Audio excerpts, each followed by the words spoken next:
Dear students, wish you a very good morning and warm welcome to e-learning Bhiwani. मैं Surendra Kumar class 10+2 की Vistas book से next lesson Evans tries and O level लेकर उपस्थित हूं। आइए Vistas book के एक बहुत ही वंडरफुल स्टोरी को, एक बहुत ही वंडरफुल लेसन को डिस्कस करें। Evans tries and O level written by Colin Dexter. इससे पहले कि हम ये लेसन शुरू करें, मैं कुछ चीजें आपसे डिस्कस करना चाहता हूं। क्या आपने जेल, प्रिजन के बारे में सुना है? ऑफ कोर्स सुना है। क्या आपको पता है कि जिस प्रकार से आप अपने स्कूल में एग्जाम देते हैं, उसी प्रकार से जेल में बंद कैदी भी एग्जाम दे सकते हैं? यस, यदि कैदी सामान्य है तो वो एग्जामिनेशन सेंटर पर पुलिस की कस्टडी में साथ जाकर एग्जाम दे सकता है। यदि कैदी थोड़ा खूंखार है तो सिक्योरिटी पॉइंट ऑफ व्यू से कैदी के एग्जाम की व्यवस्था जेल में ही कर दी जाती है। उसके लिए jail department, jail administration and board administration मिलकर उस एग्जाम की व्यवस्था करते हैं, क्योंकि पढ़ना सभी का अधिकार है। कोई भी कभी भी किसी भी उम्र में पढ़ सकता है। हो सकता है कि कोई किसी वजह से एक प्रिजनर बन गया हो, जेल में चला गया हो, अपने फ्यूचर को संवारने के लिए वो पढ़ना चाहता हो, इसलिए उसे पढ़ने का अधिकार दिया गया है, उसे एग्जाम देने का अधिकार दिया गया है। आपने बहुत सारे टीवी सीरियल्स भी देखे होंगे, जैसे कि सीआईडी या फिर इंस्पेक्टर विनोद, इस प्रकार के सीरियल जिनमें मिस्ट्री होती है, स्मार्टनेस होती है।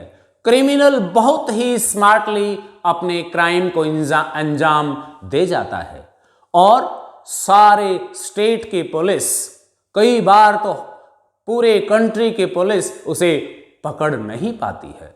इतनी स्मार्टनेस के साथ, एक वेल प्लानिंग के साथ वो अपने क्राइम को अंजाम देकर भाग निकलते हैं। आपने बहुत सारे कैदियों द्वारा जेल तोड़कर भागने के मामले भी सुने होंगे, अखबार में पढ़े होंगे, मूवीज में देखे होंगे, या फिर आपने आसपास भी इस तरीके के लोगों के बारे में सुना होगा या देखा होगा। कुछ इसी तरीके की एक क्राइम स्टोरी है Evans tries and O level. आइए हम इस पाठ के इस टाइटल से, इस लेसन के इस टाइटल से ये समझने का प्रयास करें कि ये Evans tries and O level actually है क्या। Written by Colin Dexter. Evans नाम है किसी पर्सन का, एक प्रिजनर का नाम है जिसका फुल नेम है जेम्स रॉड्रिक इवांस। ट्राइज कोशिश करता है, एंड ओ लेवल एक ऑर्डिनरी लेवल एग्जाम देने की, और वो भी जर्मन लैंग्वेज का। किसी भी लैंग्वेज को सीखने के लिए, किसी फॉरेन लैंग्वेज को सीखने के लिए कई प्रकार के लेवल के एग्जाम होते हैं। यहां जो जिक्र है वो ऑर्डिनरी लेवल अर्थात बेसिक लेवल एग्जाम की बात हो रही है। किस प्रकार से इवांस किस जर्मन लैंग्वेज के ऑर्डिनरी लेवल, ओ लेवल के एग्जाम की प्लानिंग करता है, just to escape from the jail, केवल भागने के लिए, लेकिन किसी को भी पता नहीं चलने देता है। Colin Dexter. कॉलिन डेक्स्टर एक इंग्लिश क्राइम राइटर हैं जिन्होंने बहुत सारे क्राइम सीरियल्स लिखे हैं, बहुत सारे क्राइम नॉवेल्स लिखे हैं और शॉर्ट स्टोरीज भी लिखी हैं। इनका जन्म 1930 में हुआ और इनकी मृत्यु अभी 3 वर्ष पूर्व 2017 में हुई है। ये एक English crime writer and short story writer हुए हैं। इनको 1996 में मैकेवेटी अवार्ड से भी नवाजा गया था, बिकॉज इनका जो कंट्रीब्यूशन टुवर्ड्स लिटरेचर है उसको देखते हुए इनको ये अवार्ड दिया गया था फॉर शॉर्ट स्टोरी राइटिंग्स। इनकी एक बहुत ही फेमस एक सीक्वल है, एक सीरीज है जिसका नाम है इंस्पेक्टर मोर्स। आपने इंस्पेक्टर मोर्स सीरीज का नाम अवश्य सुना होगा, जो टीवी सीरियल्स के रूप में विश्व प्रसिद्ध हुआ है। ये क्राइम राइटर कॉलिन डेक्स्टर, यहां भी एक स्टोरी है Evans tries an O level, जिसको आपके लिए आपके सिलेबस में डाला गया है। आप इस स्टोरी में पाएंगे कि क्या कोई भी क्रिमिनल इतना भी स्मार्ट हो सकता है कि पूरा जेल प्रशासन उसकी स्मार्टनेस को पकड़ नहीं पाता। आइए, इससे पहले कि हम इसकी स्टोरी को डिस्कस करें, इसके कुछ कैरेक्टर्स की बात करते हैं, इसके मेन कैरेक्टर्स की बात करते हैं। कैरेक्टर्स, ड्रामेटिस पर्सोने, जिसे ड्रामेटिस पर्सोने भी कहते हैं। किसी भी ड्रामा में वो कौन कौन से कैरेक्टर्स हैं जिनके थ्रू वो स्टोरी का प्लॉट रचा जाता है। पहला कैरेक्टर है जेम्स रॉड्रिक इवेंस, जिसे शॉर्ट में इवेंस भी कहा जाता है। केवल इवेंस नाम से ही जाना जाता है, लेकिन फुल नेम है जेम्स रॉड्रिक इवेंस। आप अगर इस पूरे वीडियो को ध्यान से देखेंगे तो कोई भी मल्टीपल चॉइस टाइप क्वेश्चन आपसे छूट नहीं पाएगा। यह लेसन एमसीक्यूज से भरा पड़ा है। इस लेसन में बहुत सारे एमसीक्यूज बनते हैं और एग्जामिनेशन पॉइंट ऑफ व्यू से सारे के सारे बहुत ज्यादा इंपॉर्टेंट भी हैं। James Roderick Evans, complete name, full name of the prisoner Evans the break. उसे इवेंस द ब्रेक के नाम से जाना जाता है। क्यों? Because he has broken prison 3 times। 3 बार बहुत ही स्मार्टली जेल तोड़कर भाग चुका है और अब चौथी बार फिर से जेल में बंद है। A prisoner of Oxford prison. Oxford prison का एक प्रिजनर है, एक कैदी है, जो कि उस जेल की डी विंग में कैद है। कहां पर है? D wing. एमसीक्यूज के रूप में इस तरीके का क्वेश्चन पूछा जा सकता है। क्लेप्टोमैनियक, हालांकि वो कोई बहुत खूंखार अपराधी तो नहीं है, बहुत वॉयलेंट अपराधी तो नहीं है जैसा कि गवर्नर ऑफ द जेल बताते हैं, लेकिन वो क्लेप्टोमैनियक है। क्लेप्टोमैनियक, इस वर्ड का मतलब होता है हैबिट ऑफ स्टीलिंग। बचपन से ही उसकी एक आदत है कि वो चोरी किए बिना नहीं रुकता। कुछ बच्चों में भी इस तरीके की हैबिट होती हैं, किसी की पेंसिल, किसी का पेन, इस तरीके की चीजें उनको जरूरत तो नहीं होती, लेकिन एक हैबिट डेवलप हो जाती है, जिसे हम क्लेप्टोमेनिया कहते हैं या क्लेप्टोमैनियक कहते हैं। ये कंजेनिटल हैबिट होती है, हमें इस हैबिट से बचना चाहिए। क्लेप्टोमैनियक हैबिट है उसमें, वो इधर उधर से छोटी मोटी चोरियां करता रहता है। बहुत ही स्मार्ट, ओवर स्मार्ट क्रिमिनल है, ओवर स्मार्ट प्रिजनर है और वेरी गुड प्लानर, और बहुत ही अच्छा प्लानर है। इतना अच्छा प्लानर है किसी को अपनी प्लान की भनक तक नहीं लगने देता। अपनी प्लान को बहुत लंबे समय से बनाता है और बहुत बाद में उसको एग्जीक्यूट करता है। यह है इस स्टोरी का main character. Second is governor of HM prison Oxford.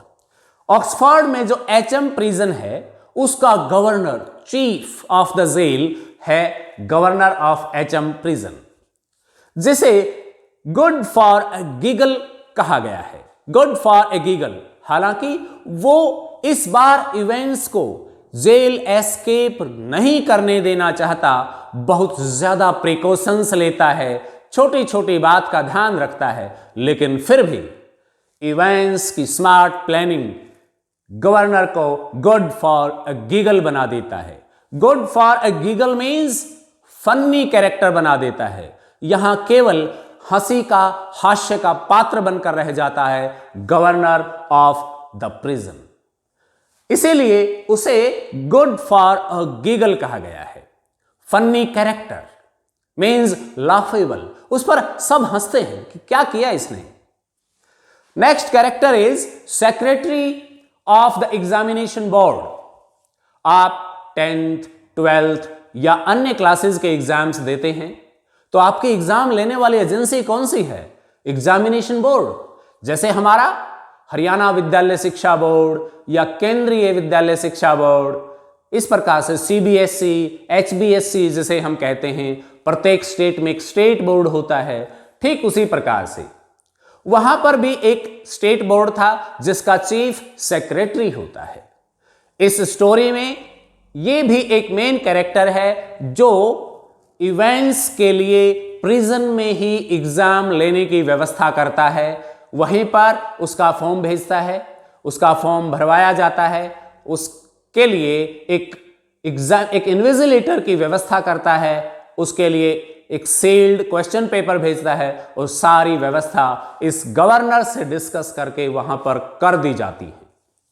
Next character, there are 2 characters जो इस स्टोरी में मुख्य भूमिका निभाते हैं, वो है 2 प्रिजन ऑफिसर्स।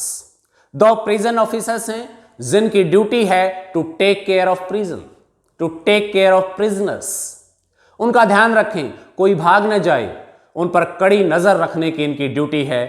एक हैं मिस्टर जैक्सन जो कि एक सीनियर प्रिजन ऑफिसर हैं, काफी लंबे समय तक से उस जेल में काम करते हैं। सेकंड है मिस्टर स्टीफेंस जो कि जूनियर प्रिजन ऑफिसर हैं, अभी रिक्रूटमेंट हुई है, अभी रिक्रूट हुए हैं, लेकिन एक बर्ली सरली पर्सन है, हट्टे कट्टे जवान हैं, लेकिन एक्सपीरियंस बहुत कम है। ध्यान पूरा रखते हैं परंतु इनके ध्यान से इवांस सारी चीजों को छिपा लेता है, पता भी नहीं चलने देता। Next is the reverend S McLeery जो बहुत ही ज्यादा इंपॉर्टेंट कैरेक्टर हैं इस स्टोरी के। S McLeery a parson of church हैं, एक चर्च के पादरी हैं और बोर्ड ऑफ एग्जामिनेशन के थ्रू या बोर्ड ऑफ एग्जामिनेशन उन्हें इवेंट्स का इन्विजिलेटर नियुक्त करता है। आप जब एग्जाम देते हैं तो आपकी क्लास में जो टीचर जिसकी ड्यूटी होती है, जो आपको चीटिंग करने से रोकता है, आपको हेल्प करता है, आपको एग्जामिनेशन मटेरियल अवेलेबल कराता है, आपको टाइमिंग बताता रहता है, वही इन्विजिलेटर है एस मक्लीरी जो प्रिजन में इवांस का एग्जाम लेने जाता है। मिस्टर कार्टर और मिस्टर बेल ये डिटेक्टिव डिपार्टमेंट से हैं जो किसी भी घटना के घट जाने के बाद जासूसी करते हैं, डिटेक्शन करते हैं और ये डिटेक्टिव, ये जासूस उस क्रिमिनल को ढूंढ निकालने में माहिर हैं। परंतु देखते हैं इस स्टोरी में ये किस प्रकार के डिटेक्टिव हैं, किस प्रकार से इवेंट्स को ढूंढते हैं। मिस्टर कार्टर डिटेक्टिव सुपरिंटेंडेंट हैं और mister Bell detective chief inspector हैं।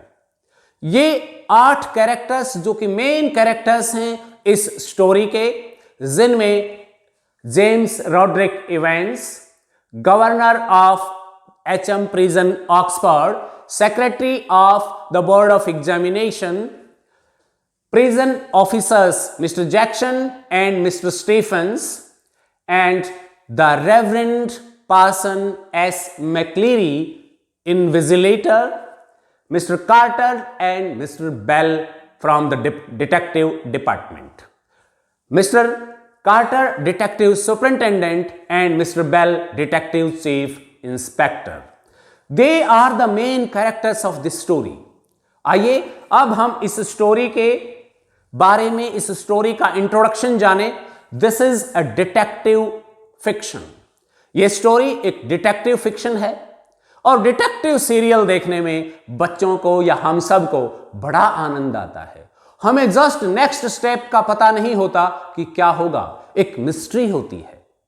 किस प्रकार से क्रिमिनल्स अपने क्राइम को अंजाम देकर जेल से फरार हो जाते हैं और पुलिस डिपार्टमेंट को भनक तक नहीं लगती। उनकी स्मार्टनेस मजबूर कर देती है पूरे डिपार्टमेंट को अपनी पूरी भागदौड़ करने के लिए।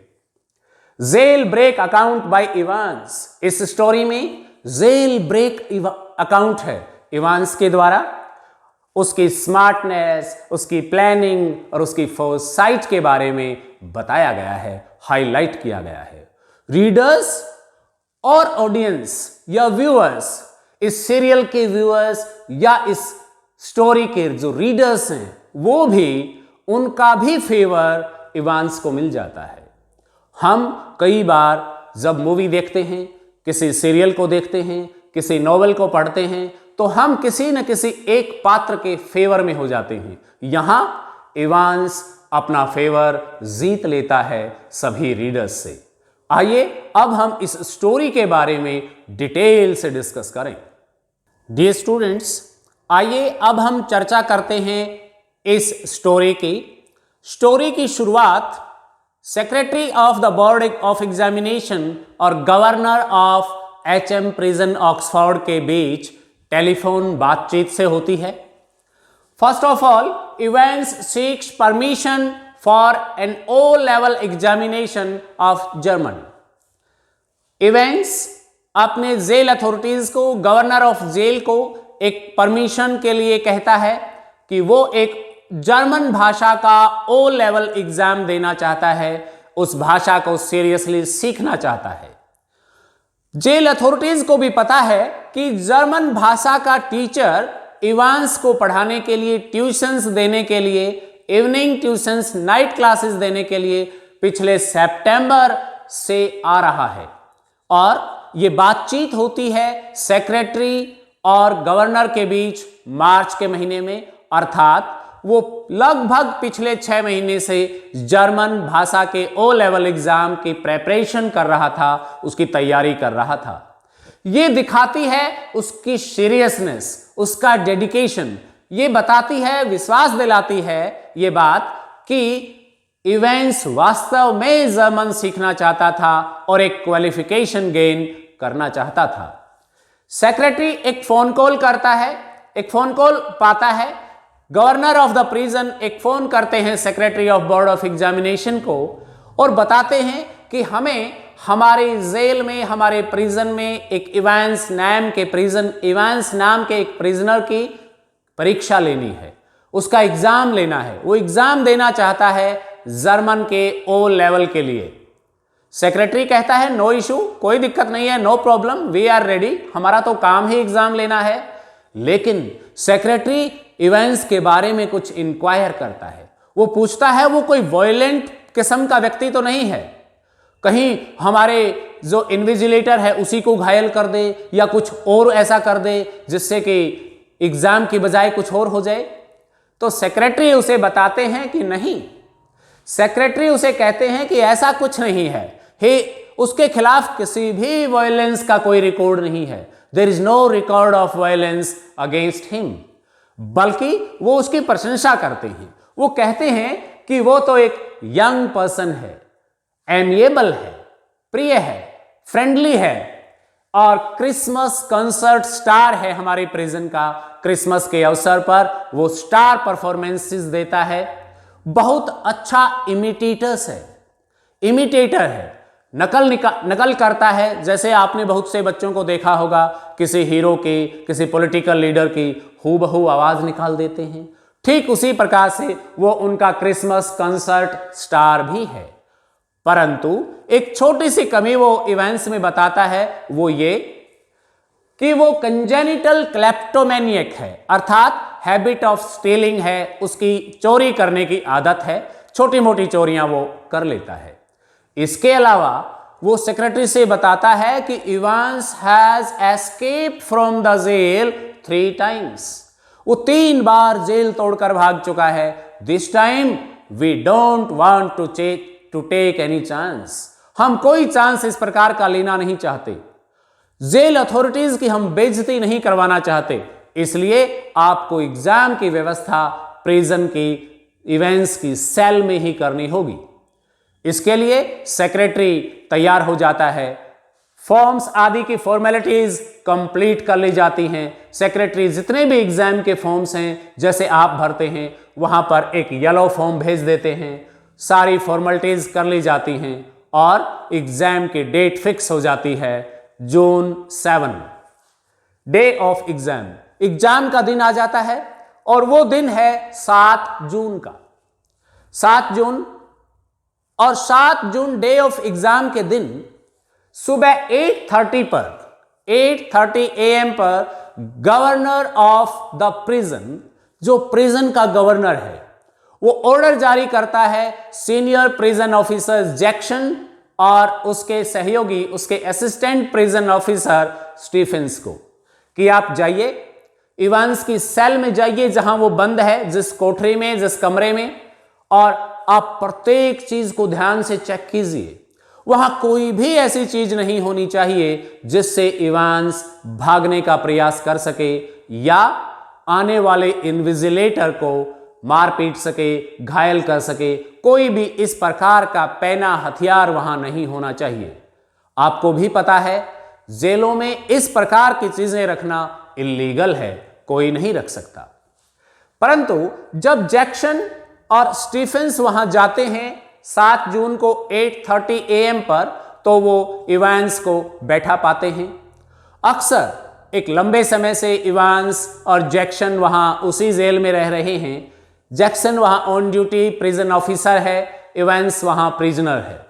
उनके बीच एक वार्म एनिमिटी हो जाती है, एक दुश्मनी सी हो जाती है आपस में बातचीत करने की। आज भी वो देखते हैं कि इवांस की दाढ़ी बढ़ी हुई है, बहुत ही एक गंदा सा filthy dirty red and white बॉबल hat उसने पहना हुआ है, एक डर्टी ट्राउजर्स उसने पहना हुआ है, शेव नहीं बनाई हुई है, बहुत ही गंदे सी हालत उसने बना रखी है। इवांस उसे कहते हैं कि हम आपको आधा घंटा देते हैं, आपका एग्जाम आज शुरू होने वाला है, इन्विजिलेटर आने वाले हैं, आप तब तक तैयार हो जाइए। टू मेक योर सेल्फ स्मार्टन, आप अपने आप को थोड़ा स्मार्ट बना लीजिए ताकि आप एक एग्जामिनी की तरह से एग्जाम में बैठ सकें। एग्जाम की सारी व्यवस्थाएं कर दी जाती हैं और जैक्सन और स्टीफेंस उसके रूम की छानबीन करते हैं, जांच करते हैं, प्रत्येक चीज को देखते हैं। गवर्नर उनको बार बार इंस्ट्रक्शन देता है कि आप वहां उसका रेजर, उसके nail clippers, nail scissors, nail file, वहां से सारी चीजें रिमूव कर देंगे। जब वो शेव बना ले, अपने फेस को शेव कर ले, तो आप ये सारी चीजें वहां से रिमूव कर देंगे। कोई भी ऐसा ऑब्जेक्ट आप वहां नहीं छोड़ेंगे जिससे कि कोई भी घटना होने की संभावना बनती हो। जैक्सन और स्टीफेंस अपनी ओर से पूरा ध्यान रखते हैं।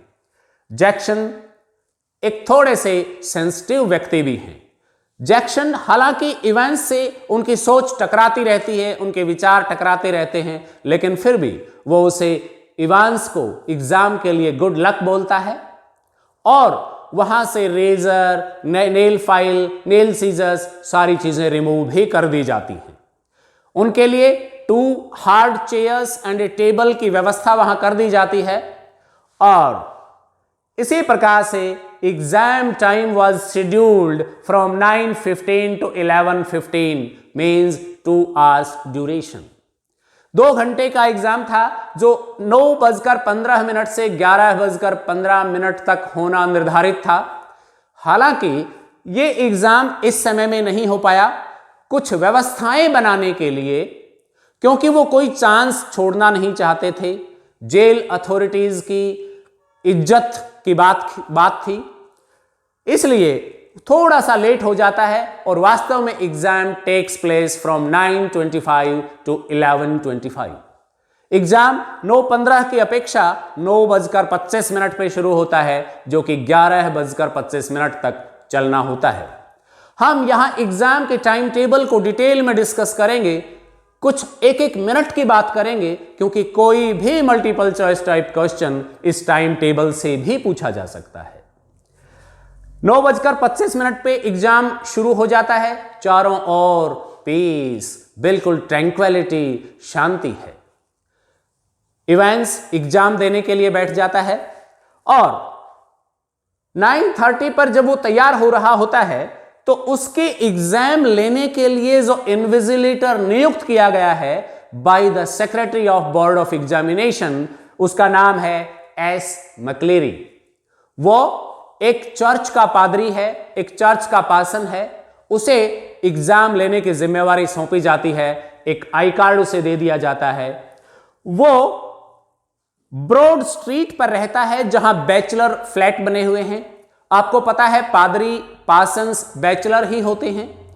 उनकी एक अपनी वेशभूषा होती है, एक लंबा कोट, एक पादरी वाला क्लैरिकल हैट वो पहनते हैं या फिर कॉलर वो लगाते हैं। इस प्रकार की उनकी एक स्पेसिफिक वेशभूषा होती है, एक ड्रेस होती है। उसी ड्रेस में 8:45 पर वो अपना फ्लैट छोड़ते हैं। He leaves his flat at 8:45 for his duty as an invigilator in the Oxford prison. वो एक लॉन्ग कोट पहने हुए हैं, एक अपना हैट पहने हुए हैं और हाथ में एक सूटकेस लिए हुए ऑक्सफोर्ड प्रिजन में आ जाते हैं। जैक्सन और स्टीफेंस उस एस मैक्लेरी का परिचय इवांस से करवाते हैं। वो इवांस के साथ हाथ मिलाता है, इवांस की सेल में चले जाते हैं, डे विंग में। मैक्लेरी वहां सारी व्यवस्थाएं देखता है और इस प्रकार से 9:25 से जस्ट पहले गवर्नर की कॉल आती है कि आपने इवेंट्स के रूम को अच्छे से चेक कर लिया। We don't want to take any chance of escape. हम कोई भी उसको मौका नहीं देना चाहते एस्केप करने का। क्या आपने उसके रूम को अच्छे से जांच लिया? जांच लिया। वो कहते हैं yes we have checked it thoroughly. हमने थोरो चेकिंग अप कर लिया है, अब कुछ भी नहीं है। अब वो कहता है कि ये जो मैक्लेरी नाम का व्यक्ति जो बाहर से इन्विजिलेटर के रूप में आया है, क्या आपने इसकी भी जांच की है?